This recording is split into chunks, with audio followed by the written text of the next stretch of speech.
आम्ही त्यांच्याबरोबर आहोत. आपण नेहमीच चांगल्या माणसांबरोबर असलं पाहिजे आणि प्रत्यक्ष भेटून बोलायचं होतं त्याच्याशी, मुलाशी. त्यामुळे भेटलो, बोललो आणि न्यायाच्या गोष्टी तर होत राहतीलच, व्हायलाच पाहिजेत, लवकर होतील अशी अपेक्षा ठेवूयाच आपण. पण त्या पलीकडे आम्ही काही विचार करतोय की संतोष कसा,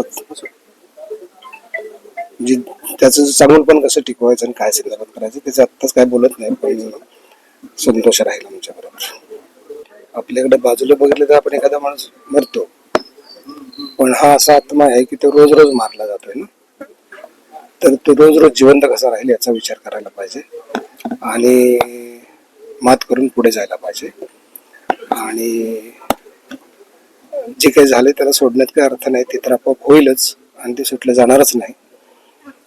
त्याचं लवकरात लवकर त्याचा न्याय व्हावा आणि एक त्यातून बाजूला होऊन पुढे जायला पाहिजे बस.